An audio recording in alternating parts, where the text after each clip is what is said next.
لا إله إلا الله محمد رسول الله. Assalamu alaikum everyone. So we're going to be starting the Q&A session right now. I'm going to be handing over, so there's two types of ways you can ask your question. If you want to just say it, you can. I'm going to be coordinating it though because we have a lot of people, mashallah. So if you need to ask a question, you'd like to say it, please raise your hand. If you do not want to say it, want to write it down, I'm going to be, what's the word? Distributing, thank you, distributing paper, and you can write it down. Okay, just one second.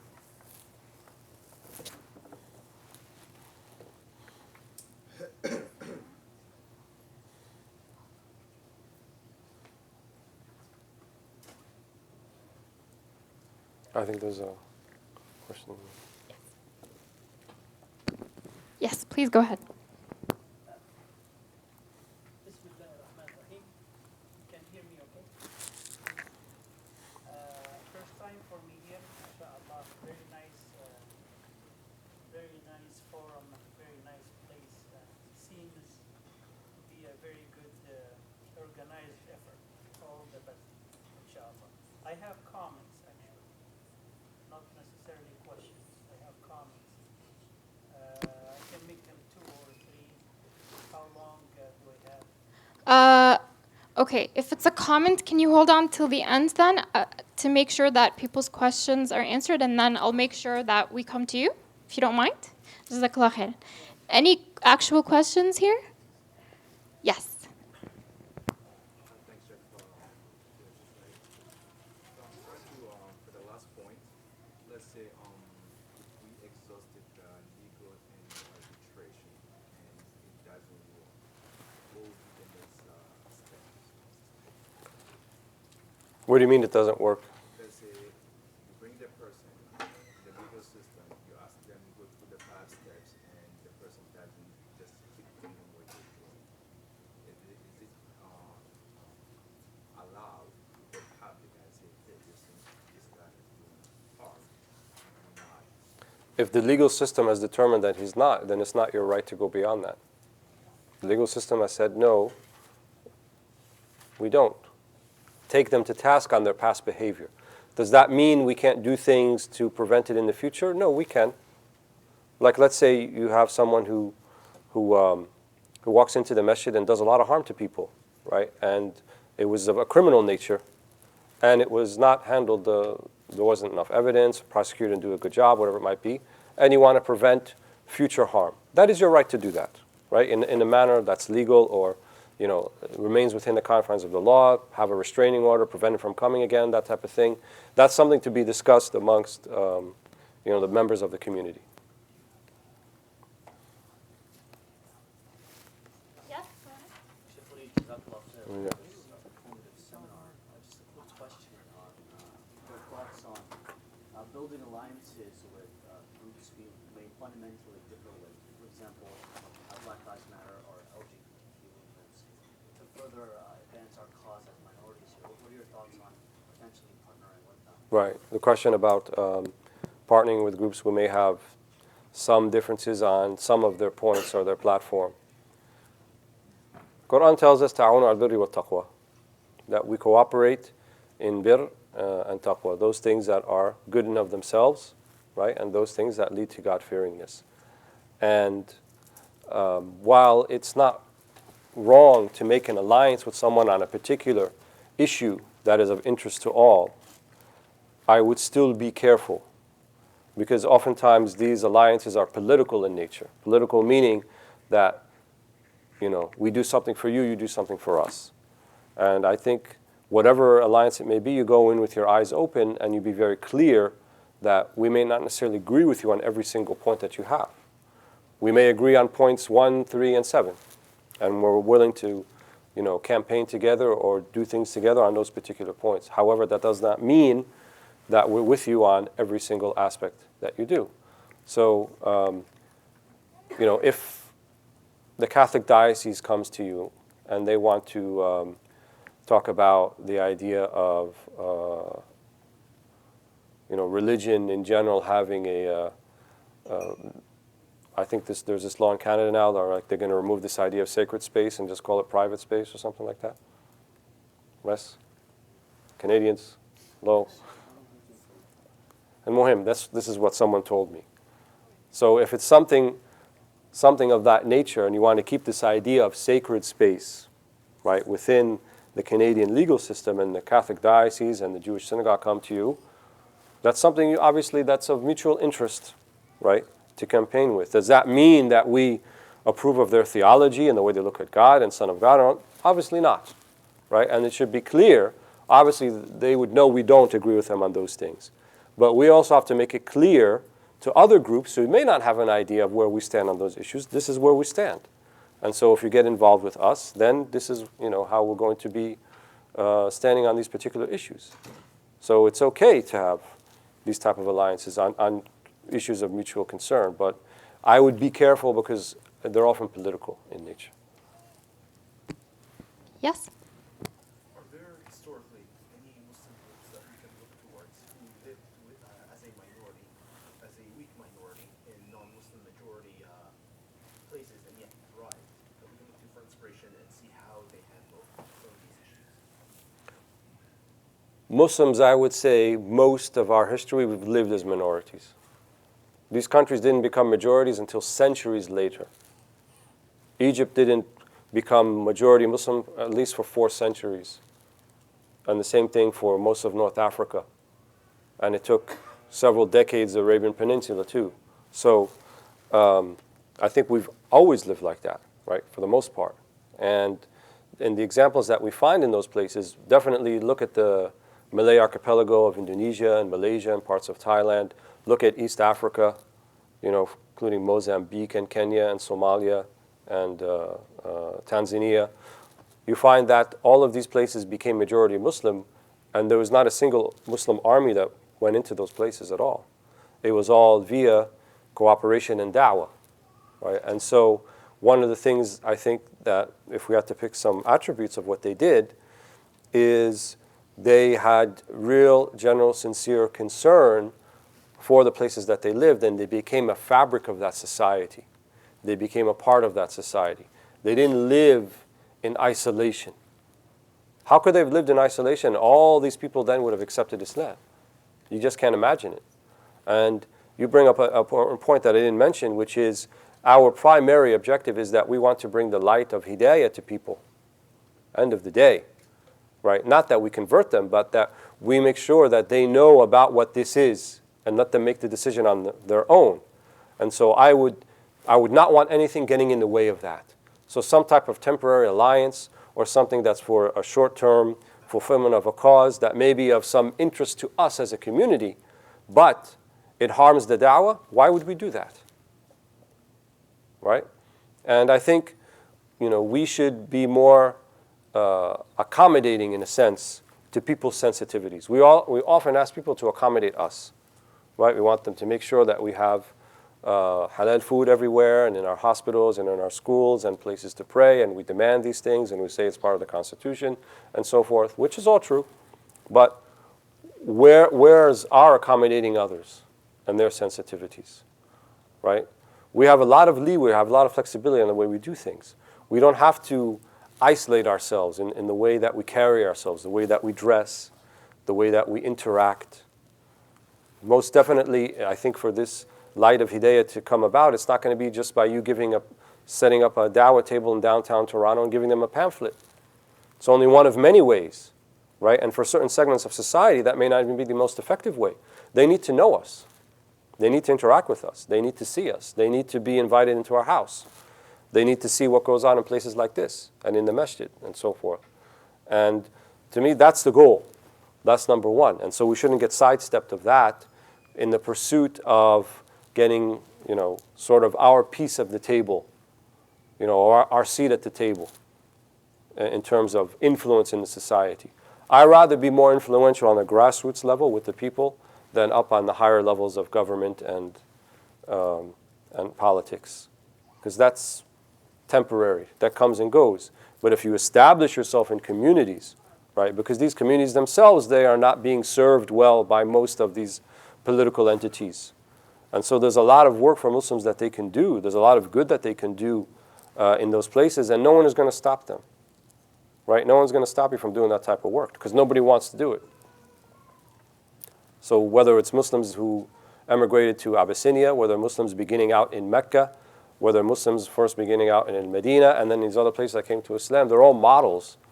They're archetypes that show us that I think they did it a little bit differently than the way we're going about doing it right now. Yes. Assalamu alaikum. I had a question. You spoke about Amr bil Ma'ruf Nahy Anil Munkar. What would you say when it comes to the recent law, Bill 62 Act, it's a bill that is, disallowing Muslims to wear niqab in public service spaces.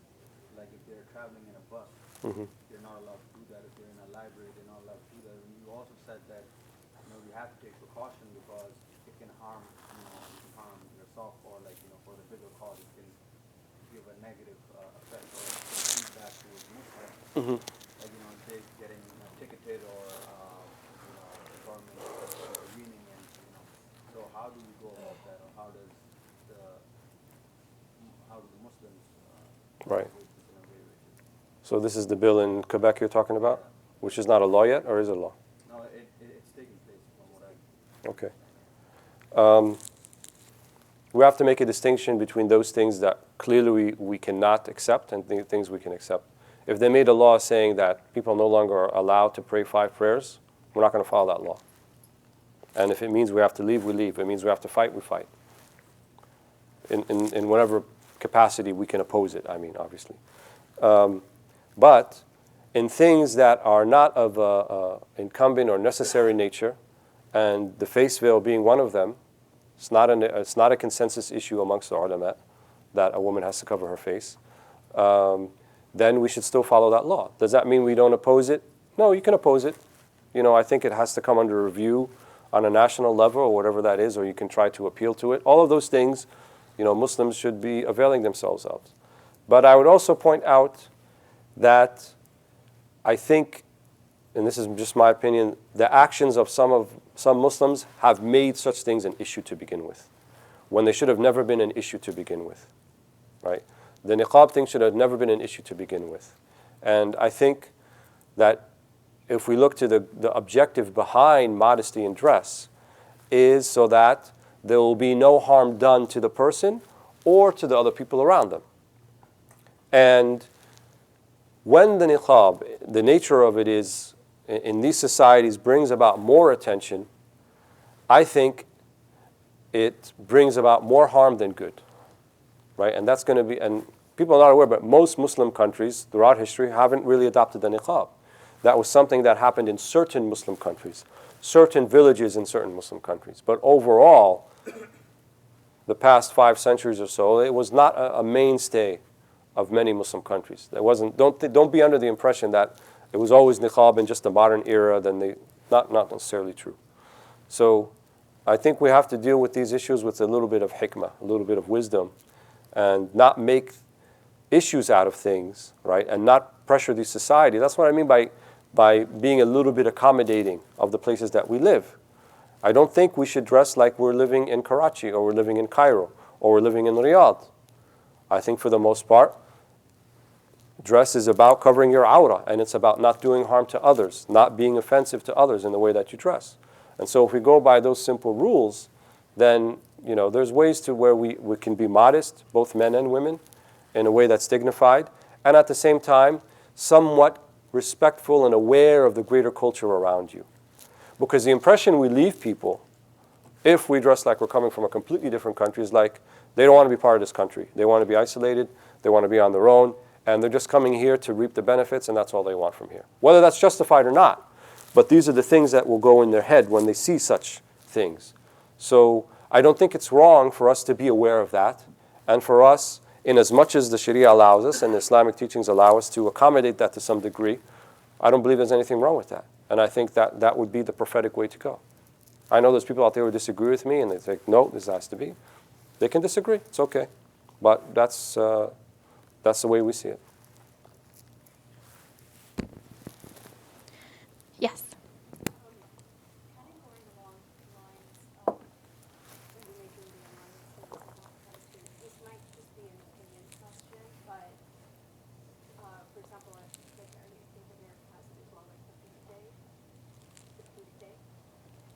What's that? Okay, so it's a day that's recognized they say it's for anti-bullying, Mm-hmm. but then it also says because the story goes that there was a boy who, he wore a pink shirt, he was bullied, he was also homosexual. So then the entire school then came and supported him for pay. Mm-hmm. So the way that it's presented is that it's a day for anti-bullying with the underlining message that you're saying no to homophobia, transphobia, and that thing. Mm-hmm. So, because the outward thing is still anti-bullying, and this is done across the schools, like all public schools. Right. So, as a visible Muslim, if you were to wear pink that day with the intention that you do stand for anti-bullying, and that you do, you will not allow, any student to be bullied, and that's your intention. But if the perception is that, oh look, visible Muslims are also cool with this, I'm just wondering how to kind of navigate that kind of, like, is it, because I heard you mention that you should make clear what you are, but should we make it clear, like, it's a little bit, like, do we have to take into account how someone might perceive that action, or is it sufficient that we cut our knee with Allah subhanahu wa ta'ala that my niyyah is, yes, I do stand for, anti-bullying, and whatever someone interprets it as. It's a good question. Keep in mind also that we don't think that people who identify as homosexual should be bullied either. That's besides it, we don't believe in dehumanizing them. We don't believe in otherizing them, and that they're somehow not supposed to be part of society, or that even that we wouldn't let them inside our institutions and our masajid. I don't agree with any of that. So keep that point on the one hand. On the other hand, we have to be careful not to be being used as pawns and manipulated in certain political jockeying. That's why we have to approach these situations with wisdom. And if we determine that there's no going to be really repercussions for participating in something like that, other than it will be viewed as against bullying, that's one thing. But if it's going to be also interpreted somehow that Muslims legitimize people who engage in homosexual acts, which probably is not the case, but let's just say for argument's sake, then we have to give consideration to that too. Well, the other part of it is that I'm in a public school. This may be more particular, but I guess it's like across the GTA now. There's a huge number of Muslims in the public school. But now again, when I have lots of Muslim students, and then as a visible Muslim also, so again, just having that perception from your students as well, that this is my Muslim teacher also. I think we need to educate, we need to explain, and don't let just people guess why you're doing something and say, this is why I did this, 1, 2, 3, and sometimes if it's such a situation that's of a minimal impact, then we have to consider that too. Well, it's not that such a big a deal if I don't wear the pink shirt, no one's going to say anything. Or it's really seen as part of solidarity with the school, and if I don't wear this, then it's going to be a big impact on my teaching and my career and all that type of thing. Only you can determine that, right? And you feel comfortable with the choice you make. But these are just what I would say the things to consider at the time. So I don't believe there's a clear-cut do or don't do, right or wrong, but you have to consider all of the pertaining factors. Any other questions? Okay, so some people actually wrote their questions, so let's just give those people a chance. And are there any written questions from the brothers' side? No? Okay. The questioner is asking, what's the Islamic stance on civil disobedience when you want to protest laws made by the state/government? One, I would say there is no Islamic stance. In other words, where I can tell you Islam says this. I'm very weary of saying anything like that. This is whatever answer I give you based upon my particular understanding of it. And that means someone else can disagree. So we have to get out of this culture of what's the Islamic stance on things. I can give you my point of view, and I can tell you why, and then you can accept it or you reject it. It's not one of those issues I think we're going to have like consensus, like it's, Maghrib prayer has to be 3 rak'ahs, and anyone says otherwise don't know what he's talking about. It's not like that type of issue. So, on the one hand, if we agree to live and be part of societies, then we should also, implicit in that is to abide by the law. That's number one. Number two, however, there may be situations that arise when some action may need to be taken whose benefit may outweigh the harm done by violating a particular law. So we have to take those things in consideration. Every one of us breaks the law every day when we go drive. So don't tell me that you drive the speed limit and you always stay right on the speed limit, right? Certain laws are different than other laws and things like that. However, I think we have to evaluate the complete situation, look at what will this do to further and bring about the change. Am I just doing it because everybody else is doing it, right? And civil disobedience doesn't always have to mean you're breaking the law, right? It just means you're drawing attention to the particular cause you're supporting, and you're making people aware in a way that otherwise they may not have become aware, right? So, especially laws that are clearly unjust. Laws can be unjust, right? When Rosa Parks sat in the front of the bus and not in the back, that's clearly unjust, right? So I'm not going to say, oh, she made a mistake by breaking the law, but something, as clear as that, right? There has to be people who are going to speak out about that and maybe even put themselves at a little bit of risk at the injustices behind it. But I would say also at the same time, we should be careful not to bring harm to about those we mean to convince and those we mean to join our cause, right? So if we want to protest something and we're going to say, okay, let's go completely shut down Toronto Pearson Airport. Let's completely jam all of the arteries going in and out in the roads so no one can come in and out for like 24 hours. I wouldn't support that, because you bring harm not to the people who you're trying to affect the cause with, but the very people you're trying to convince.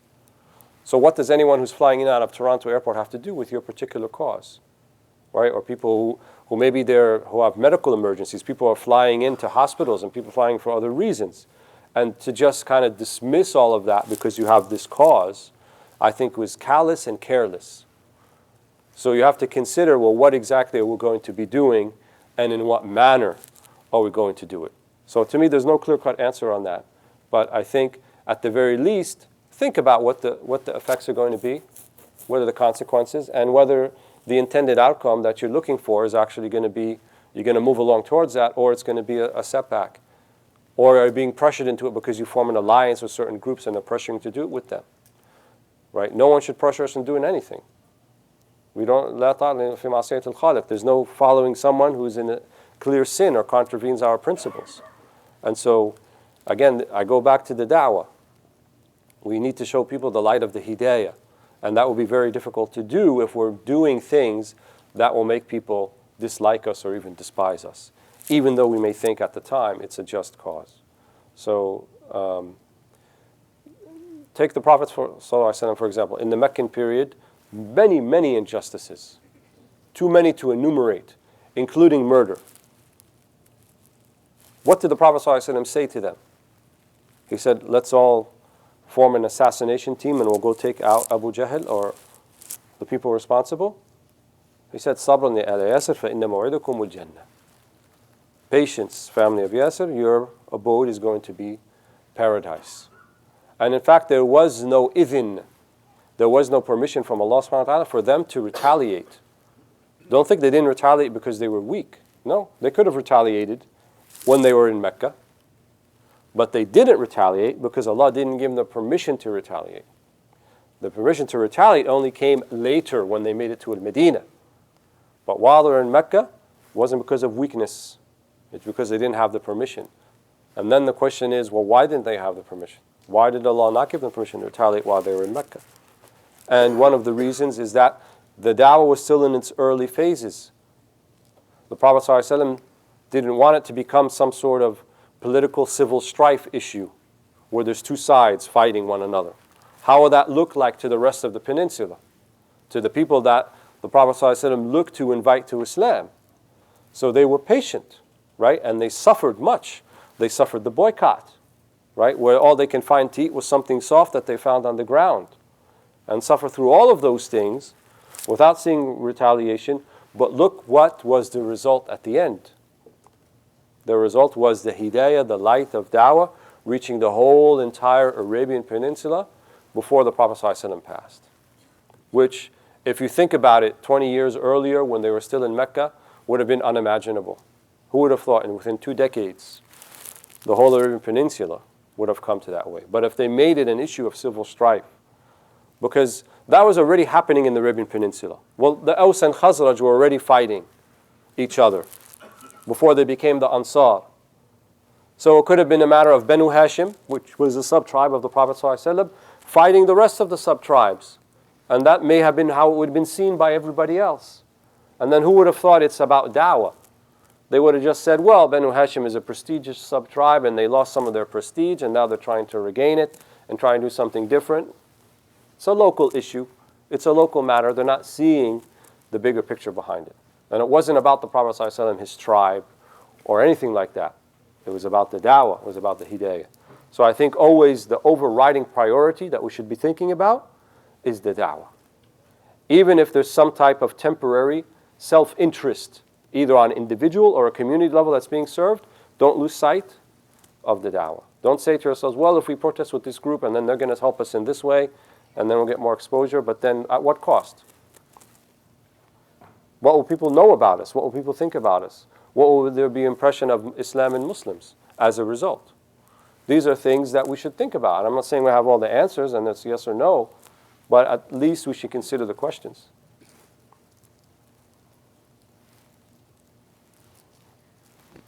Okay, so we have, inshallah, about 10 minutes left. We have just a few online questions and 3 right now, in-person ones. So we're just going to take the online questions. Yes. You have to go. Okay. Yes, please. Go ahead.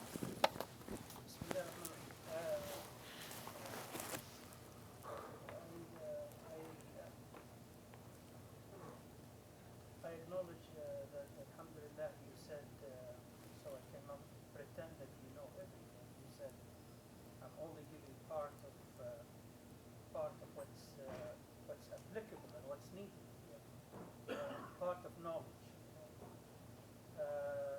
So I'm going to try and complement some of the things, and I'm going to share a little bit of a personal experience regarding justice nowadays. I cannot share it deeply because it's a very elaborate development over a course of 1 year, at which I lost the family. I lost my mother and 2 brothers and 2 sisters to murder during this ordeal. Inshallah, they are with Allah Azza wa Jal, because of the principles they stay steadfast on. Rahimahumullah. And it's still ongoing right now. What I meant to say is that when I dealt with the Islamic entities here, and I told them this, and after the ordeal I came to them and said, give me your audience. I want to explain to them the story. They have been told about it before the murder of my family and multiple other families, before the starvation and the massacre. And one masjid gave me the audience during the ordeal, Masjid al-Faruq.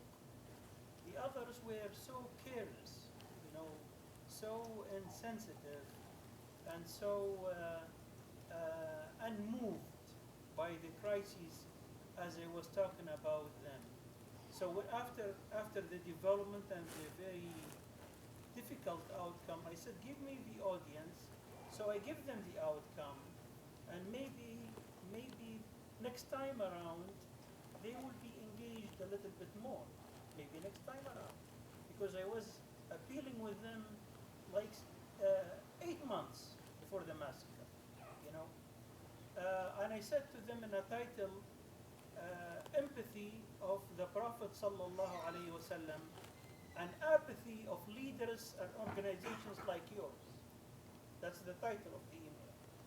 So I was very blunt about it. Empathy of Nabi sallallahu alaihi wasallam to people who are in pain and suffering, and your apathy. And let me talk to the audience. They wouldn't even acknowledge the email, and they're leading Islamic centers, and they're leading relief organizations. So with this kind of lack of confidence, and lack of bravery, and lack of intellect, and lack of sense of responsibility about da'wah and protection of Muslims, and I really like the fact that you're emphasizing da'wah. With all of this lack and all of this being down and muzzled by our own lack of confidence, atrocities will continue and injustices will continue, you know, unabated, because there are those intellectuals, wise, brave, who debate and who present arguments and who have ongoing PR to prevent these things from happening. You know what happened in Syria, you know what happened in Iraq, you know what happened in Yemen, you know what happened in Libya.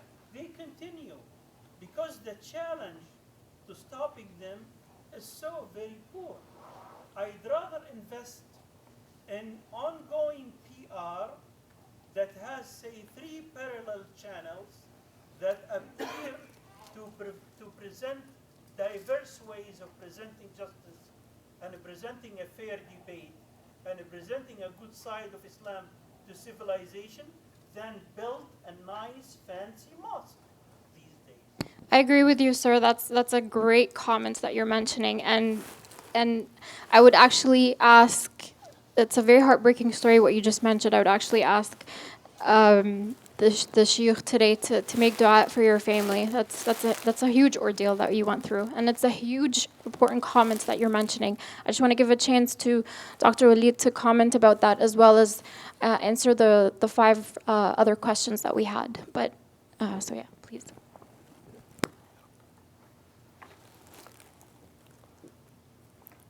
Yani, I don't know what to tell you, to be honest with you. I mean, that's difficult. Allah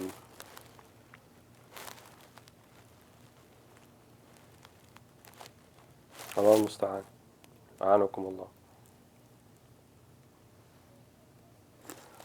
I'll just take some of these questions here. Last question here.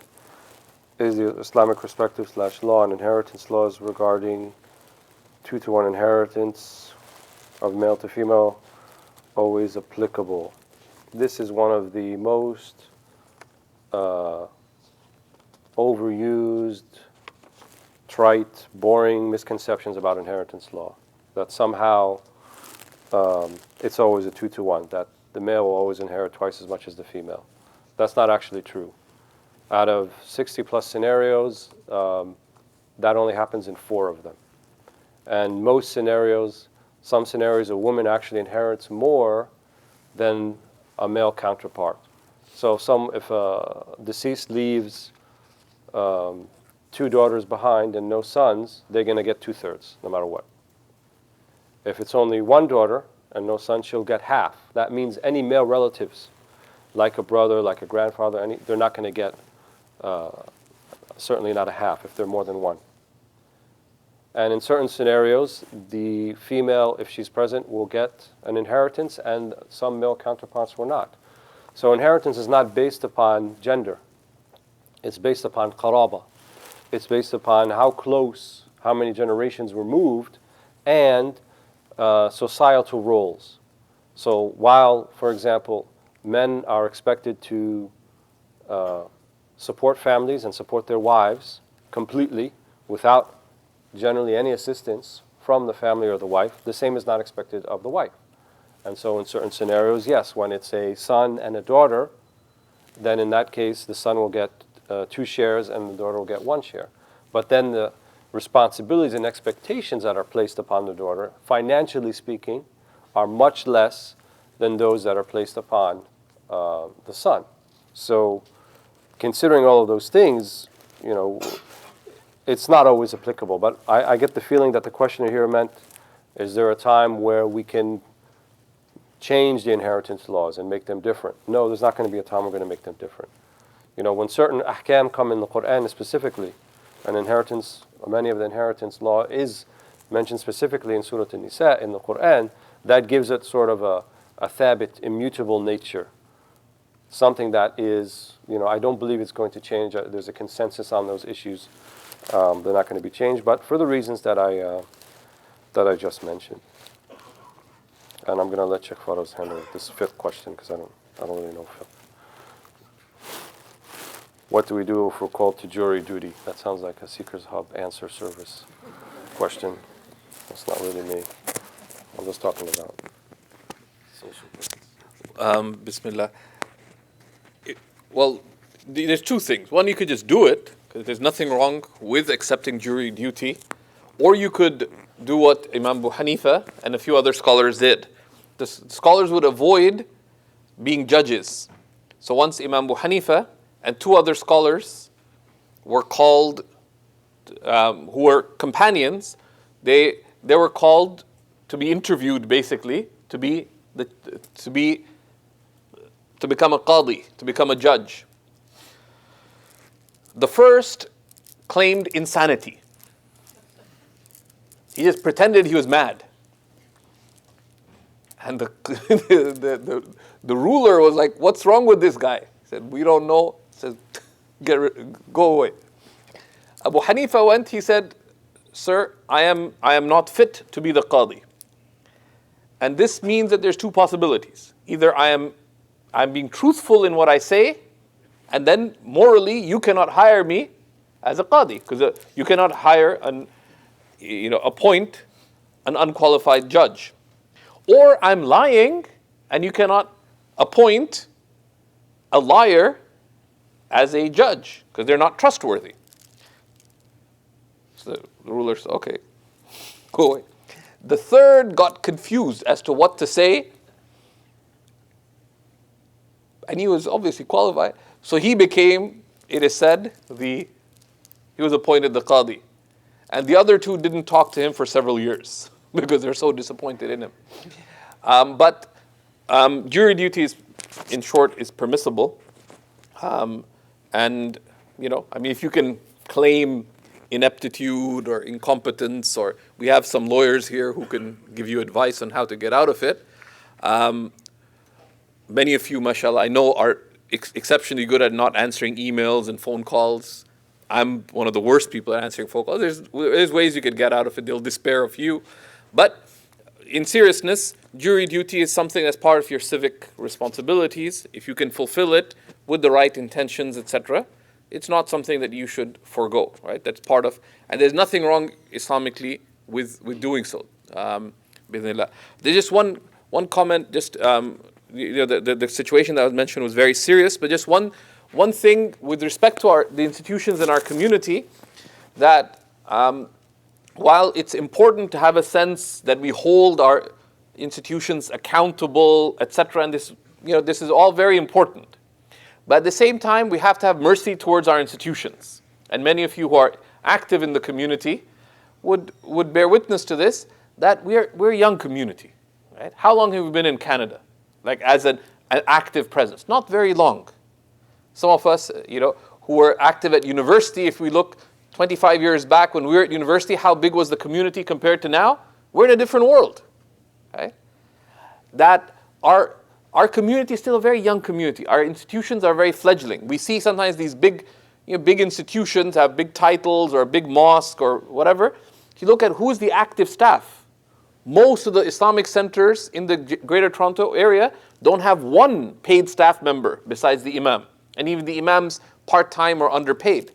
So if they don't answer an email, they're not responsive, etc. Yes, we have to hold them to a standard, but we also have to realize that our institutions are young, they're fledgling, and we also have to ask the question as well that are we active in our community? Many of us, and many of you are Facebook friends, etc. Many of us are better critics than we are contributors to our community, right? That I would invite myself and each of that try to at least have a just balance between your contribution to the community and your criticism of the community.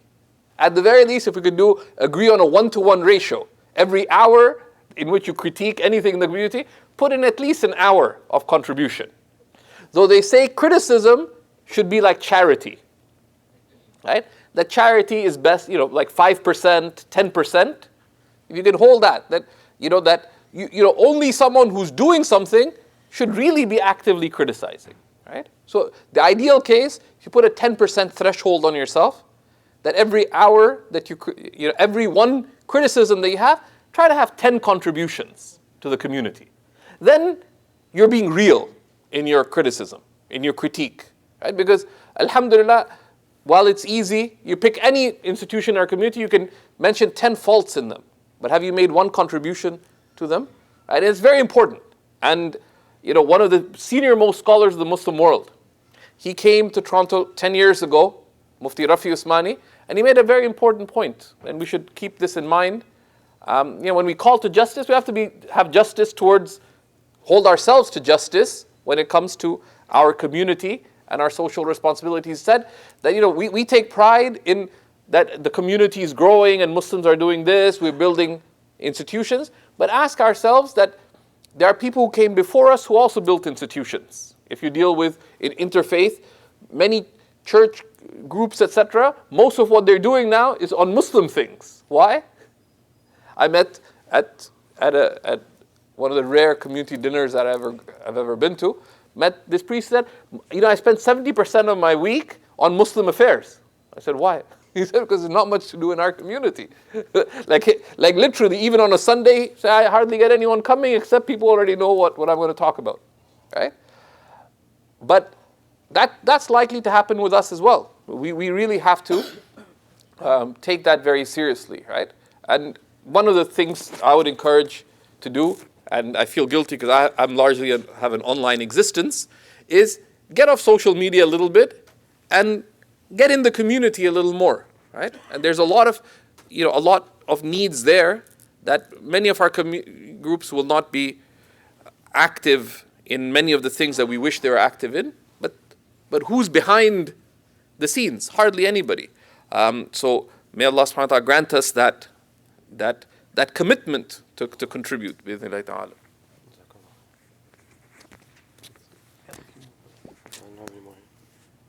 So we have online questions as well. So the first question is, what advice do you give to parents raising children who at times are treated unequally or feel marginalized, continued individuals who feel marginalized, whether it be at work, place, school, college, or area in which they reside? Bismillah ar-Rahman ar-Rahim. I think we have to teach our children that these things are going to happen, and to some degree they should be expected. We can't shield them from the world and what's going to happen and how people are going to treat them. But what we can do is try to instill within them a self-confidence and a sense of value that goes back to themselves, that doesn't get threatened by what someone says to them or what comments that they make. In other words, to make them feel comfortable who they are. And I think our children, they have a problem, they don't know who they are. They have this kind of back and forth between the masjid, if they're involved in Muslim communities, and then the school, and then home, and then they have this online presence that's a little different than all of those. And so we have all of these things tugging at our children about how they're going to identify themselves, how they're going to feel they're going to be. That's why I think it's very important from an early age that, the thing that they go back to is their sense of self-worth coming from their having a broad and profound understanding of the dunya and the reality and the way that it is. And this dunya is not about desserts and delights, but there's trials and tribulations, and that's just the nature of the world that we live in. And The Prophet ﷺ taught Ibn Abbas, and he said, Ya ghulam, inni u'allimuka kalimat. I'm teaching you some words, and he was quite young. And he was kind of what we call today like a tough love speech. And he told them if all the people in the world were to gather and they were decided that they want to harm you with something, they wouldn't harm you with something except something that Allah has written was going to happen. And if they're all together and wanted to decide to benefit you something, they would not benefit you something except that Allah has decided that will benefit you. This has to be the underlying principle, the core of all who we are. And Ibn Abbas wasn't too young. I don't know, he was 10, 11, 12 at the time when he's telling him this. Right? وَكَانَ رَدِيفٌ. He was riding behind him on the animal, and he's telling him these things. So he didn't like sit him down and put him somewhere like, wait, I have to talk to you. He said, "Ya ghulam, kalimat. This is what you need to know. This is going to be your hasana. This is going to be your shield, your armor in life. Anything that happens to you, make your mu'amala, make your relationship with Allah, not with those things affecting you. Whether it be something that you think brings about harm to you or something that brings about benefit." This is, I think, the most important life lesson that we have to teach our children, because we can't prevent all of those things. And I think if they feel a little bit uncomfortable in greater society, especially these types of societies, maybe that's something we should expect. Why should they feel comfortable? Why would they feel comfortable if we're teaching them in the way that we're teaching them? Why would they feel comfortable with all of these things that are going on? They should feel a little bit of unease about it, I think. And I think that's completely normal. And we have to teach them how to deal with that unease and how their relationship has to be via Allah and not via all these what are really powerless external factors at the end of the day.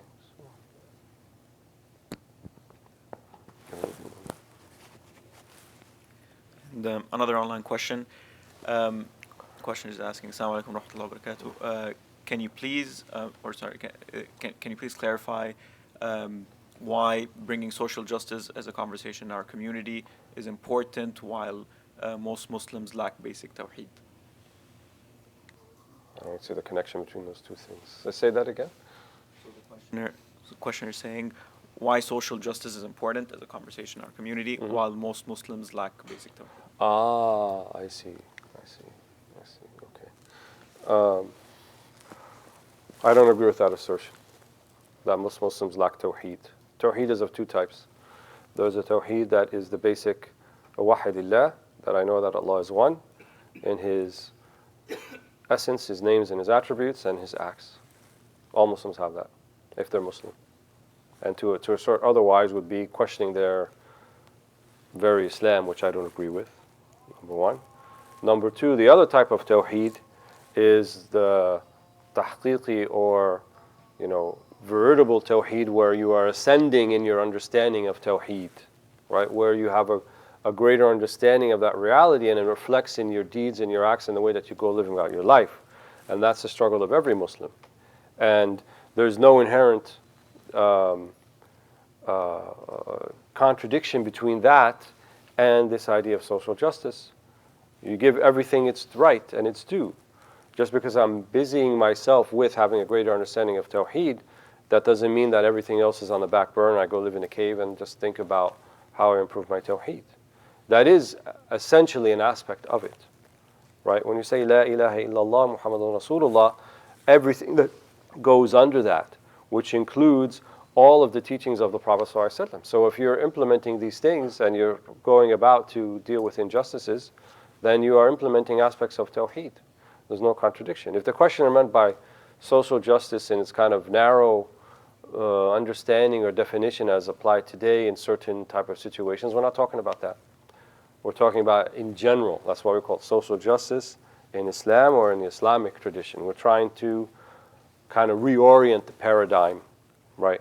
And say that indeed we have something to say about this, but we also have a way about how we're going to go about doing it, which is just as important.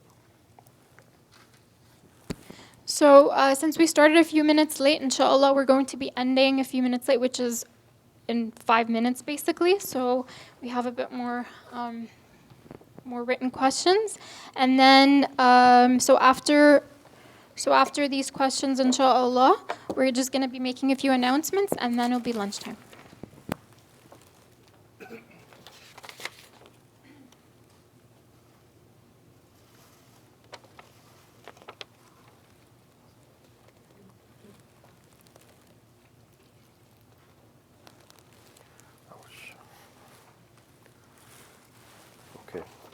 saving the difficult questions for the end.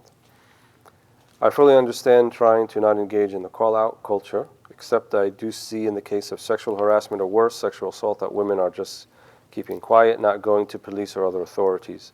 So now for Muslim dealing with abuses from male shuyukh, there is not to my knowledge a regulatory body to go to. Are we in the process of making one? If not, can you please bring this to the forefront? That's one way of dealing with it. But I think we have to also implement all of the other steps that need to be in place. And the steps that need to be in place is we need to reorient ourselves to having healthy interactions that are abiding by the precincts of the Sharia between males and females who may not be married or may not be relatives. And I think in many of these situations, or at least some of the situations, this clearly has not been observed. And I'm not commenting on any particular case or any particular scenario, but I think we need to institute, especially people who are in a position where they are hearing personal problems and personal issues. So someone who's in like a counselor position or a teacher position, where very often their words and the things that they do may affect that person in a way where now it's moved beyond just counseling and it could move on to something else. So I think we have to have a clear understanding that we understand our limits and that no one is immune from making a mistake. Just because a person's a sheikh or a teacher or a counselor or anything like that doesn't mean they don't have the same temptations and the same shortcomings and failings that any other person would have. And so we should never put ourselves in a situation where we make that assumption, right? Well, it's okay, he's a sheikh. No, it's not okay. It's not okay. You follow the limits. And I think it would not be wrong, for example, for if a sister has some type of personal issue she wants to talk about and get some guidance about it, that the first option should be a woman, number one. And if a woman is not there, then number two, it should be done in a way where these things are observed. That means if they go in pairs, if it's two people who are going to ask rather than one, there shouldn't be sort of any type of text messaging or WhatsApping and those type of things where the presumption of privacy is there. To me, it's a little bit like two people alone and the shaitan is the third with them. So the shaitan is the third with them on the WhatsApp conversation or on a text message chatting back and forth. Maybe not in a physical sense that they're somewhere alone, but they feel like they're alone, right? And that's the whole idea. They should never feel like that they're alone. And the onus is on both sides. I know people, they want to go into the whole don't blame the victim and all that, but sometimes it's not always predator and victim. Sometimes it's two people who made a mistake, two people who slipped up. And how we frame it, how we look at it at the end is subject to some person's perspective. Does that mean there aren't predatory type of people out there? Definitely there are. But I don't think we should make the assumption that every single case that has gotten our attention is necessarily a predator-victim type of relationship. So, we want for our brothers and sisters what we want for ourselves. So we want them to have an opportunity to recover from whatever happened in a way that there's a way to recover, that there's a path to redemption, both for both people. If it's a criminal act, however, right, if it's something that's sexual assault, then certainly the legal route has to be taken, and it has to be exhausted. If, however, whether the legal route doesn't work or there's not enough evidence or things like this, then the question becomes, do we, based upon our side of the story, make it public and expose that person or not? This is the hard question, right? This is the difficult question. Because you can have certainty about something even though other people don't have certainty about it. Like in the Sharia, for example, in the Maliki school, if you have certainty that you saw the hilal, right, you saw the new moon, but the judges didn't accept your ru'ya, you have to fast. But you have to keep it a secret at the same time, and not fast with everybody else because your ru'ya, your sighting of the new moon wasn't accepted. But you saw it for yourself, so you have certainty in your heart. So just because you have certainty in your heart doesn't mean that you go and make it a public thing. And I know that's a very difficult and hard pill to swallow, but I think if we were to have another stance besides this, what would differentiate someone who's just making a claim, or who's making it up, or has a vendetta versus someone who's not making a claim? There would be no way to tell the difference between the two unless we had a recourse to a legal route, to a legal recourse. And that's why I said our opinion on justice is not limited to the dunya. That person's not getting away with it. Whether they get humiliated, exposed in this life, or humiliated, exposed in the next life, they're not getting away with it. They are going to be held accountable. Whether Allah forgives them, or whether Allah chooses to deal with them by His justice, there's still no getting away with it. It's still going to be taken into account. So I think we need to have the systems in place where this thing is limited or marginalized, or it doesn't happen. And also, we have to teach both the males, right, and the females that there are certain ways to go about doing this, and there are certain protocols that should be in place, and you should not put yourself in a compromising position, or in a position where it may be seen as compromising. And on another note, I would say that when I talked earlier about qualifications and credentialing and these type of things, someone who falls into this type of thing and to the level of abuse of a sexual nature, I'm sorry, that's not a sheikh. That's an imposter. There's no way those two can go together. And it's not just a question of slipping up. They may know certain things about hadith and Quran and things like this, but they obviously don't have the tarbiyah. They did not receive the spiritual upbringing, the spiritual training and nurturing that, to commit a mistake like that. Because a mistake like that is like the ABCs of spiritual training. It's like 1 + 1 = 2. So someone who's supposed to be in the position of the math professor, you can't imagine they're going to make a mistake in simple arithmetic. So, that may be controversial to say, but for me, we have to be much, much more discerning about who we call teacher or sheikh or ustaz or any of these things, because in addition to knowing the deen, they have to implement the deen, and they have to have been looked over by others, and they have to have permission from people who are in senior positions who said this guy is okay or this woman is okay to be doing this, to be teaching this. But self-made celebrity type of shuyukh, I think it's a bane of our time right now. It's a bane of our existence. And while some good may have come of it in some places, I can see that there's going to be an avalanche of bad that's going to follow it. And it's beginning to happen now. So, Allahu A'lam. Just one thing to add to this, that some of this is also symptomatic. We're a young community, right? We're a young community. Our institutions are still weak, right? There's been a lot of conversation amongst both scholars and community leadership regarding having proper codes of ethics, and particularly around the issue of limits of authority, etc.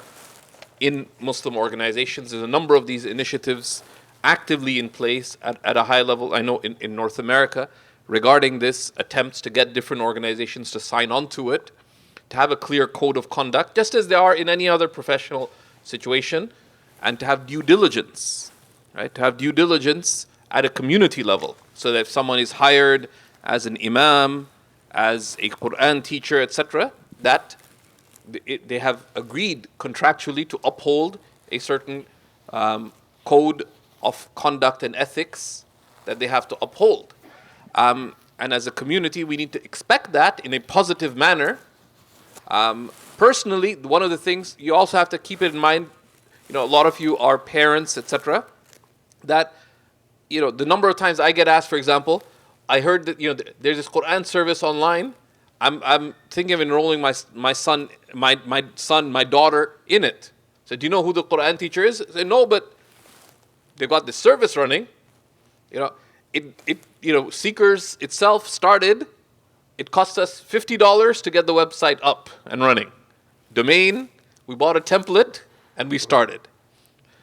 Right? Doesn't cost anything to get a website up. Now you could do it pretty much for $0 if you know how to do it. So doesn't mean that it's not, and maybe they're qualified, but what about are they a demonstrably ethical person? So be careful in your community engagements. But a lot of these things, again, we have to be patient with our institutions. So yes, we want to hold them to account for these things, expect these standards of conduct, etc. But at the same time, we have to realize our community is very small. Imam Hamid Slimi here, the majority of the Islamic centers in the GTA do not have a full-time imam.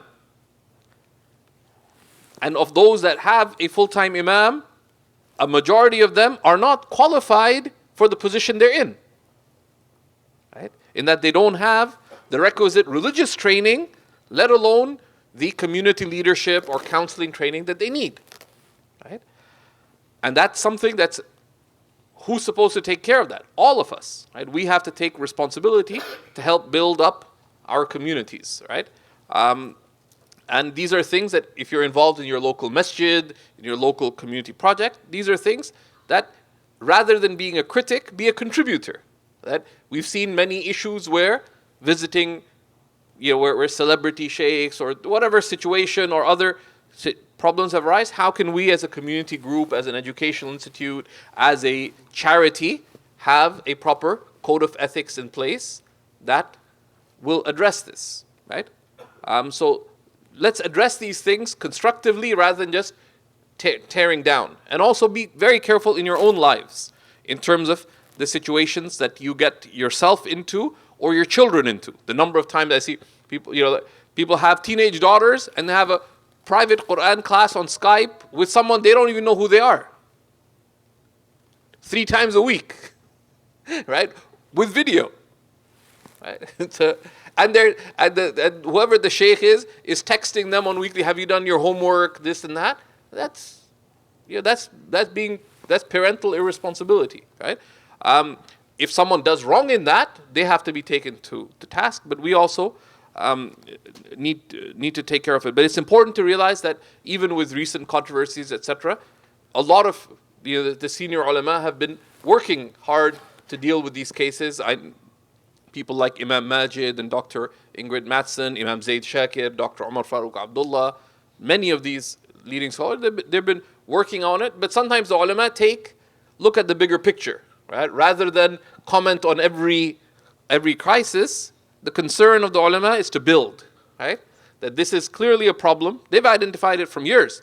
How do we put the institutional processes in place, etc., to address that, right? And we should have a good opinion as well that they're actively working on it, but we also have to do our part.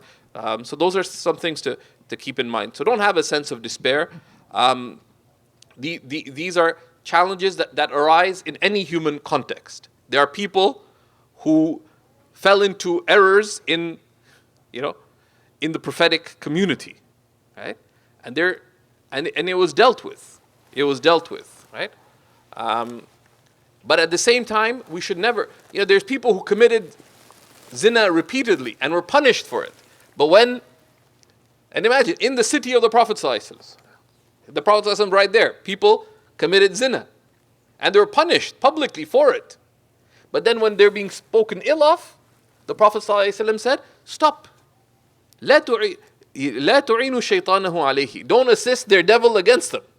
The person's struggling.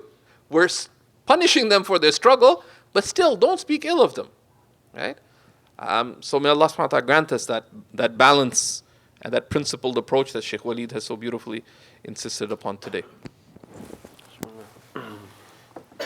بسم الله الرحمن الرحيم الحمد لله رب العالمين والصلاة والسلام على سيد المرسلين وعلى صحبه أجمعين اللهم أرنا الحق حقا وارزقنا اتباعه وأرنا الباطل باطلا وارزقنا اجتنابه اللهم أجرنا من النار ومن خزي النار ومن كل عمل يقربنا إلى النار وادخلنا الجنة مع الأبرار يا عزيز يا غفار اغفر وارحم وتجاوز عما تعلم إنك أنت الأعز الأكرم ربنا آتنا في الدنيا حسنة وفي الآخرة حسنة وقنا عذاب النار وصلى الله على سيدنا محمد النبي وصحبه وسلم سبحان ربك رب العزة عما يصفون وسلام على المرسلين والحمد لله رب العالمين الفاتحة